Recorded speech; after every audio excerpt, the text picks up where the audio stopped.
Hello, my name is Stephanie Marian, and this video is titled Twin Souls, Twisters, and Angelic Transformation. I have a twin soul.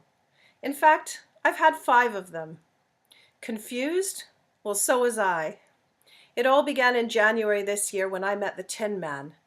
I wasn't ready for the light and overpowering pull that was my introduction to him. Those moments expanded into days in a faraway place, and I thought I'd never felt happier. It felt as if he was the most beautiful person I'd met in my life. Leave-taking came. My heart didn't quite break, but almost, as I cried my way across the desert and the long miles home. So began a turbulent distance connection. The notion of twin souls hadn't occurred to me until I returned home, and then it felt as if every piece of the puzzle fit into place. Months passed, light was shone into dark places for each of us, and we played the roles of runner and chaser admirably. There was more painful growth in those months than in many years, and I really started to understand the nature of love, of surrender, and of acceptance. One day he could take the feelings of being unequal to this connection no more and ended things. He said I needed someone who could love me properly, with an open heart. My heart didn't break then either. It just cracked a little. It hurt. Eventually we reconnected, and a friendship allowed an expression for our profound connection. I felt then that he was my unawakened, unready twin soul. Life in Oz is challenging, as you know, a land epitomized by opportunities to move beyond fear. I worked on understanding myself, growing, and getting in touch with my soul's purpose. My yellow path brought me to the lion one day in a week of improbable events. I hardly took him seriously at all, verbally jousting with him for having the audacity to even try. He was not deterred. As our friendship grew from his perseverance, humor, and intelligence, I lightened and loosened. I shed some of the heavy weight from my earlier perceived loss.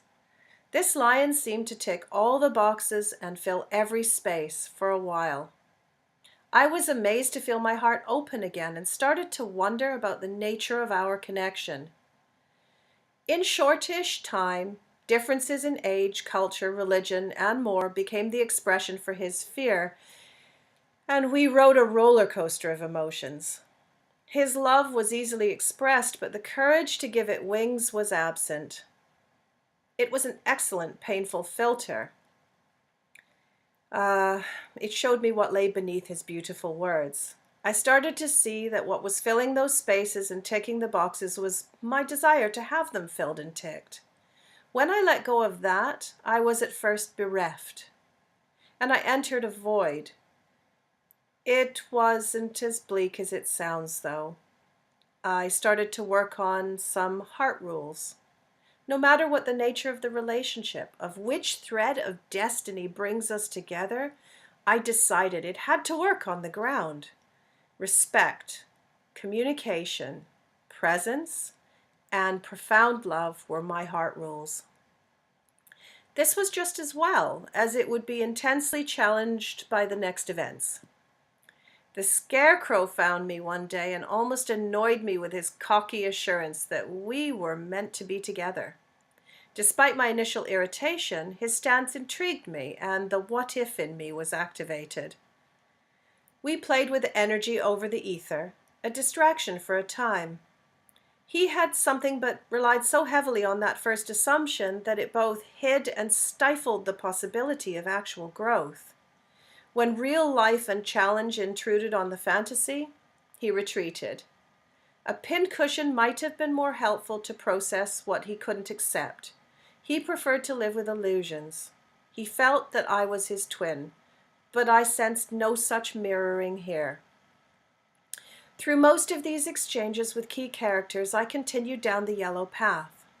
One friend walked with me and seemed to take a considerable interest in my progress. Our friendship deepened, and what transpired with him is befitting an entire musical, not just a scene or two.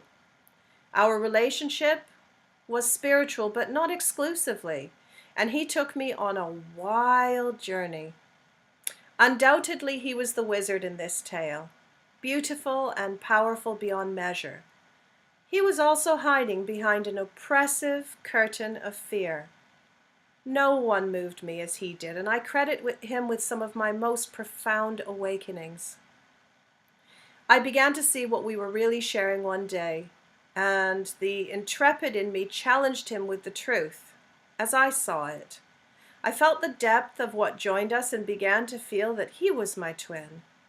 My revelations were more than he could take, and he retreated behind the curtain, shouting defensively as he went. I came back to those heart rules, and they saved me from accepting less than what was right for me. When I landed back in Kansas, having come through a hell of a twister, I was not the same girl that left. I hardly had time to hit the ground before the gift of a cactus brought Seraphis to me.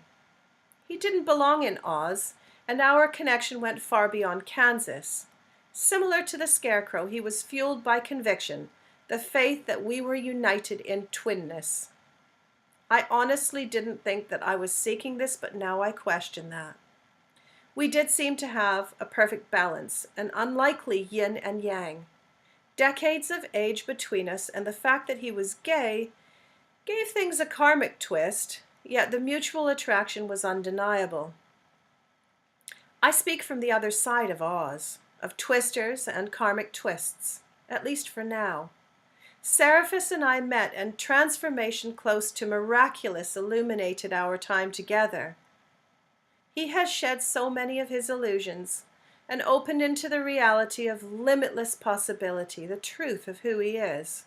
He awakened the goddess, and for that I'm thankful. He isn't my twin.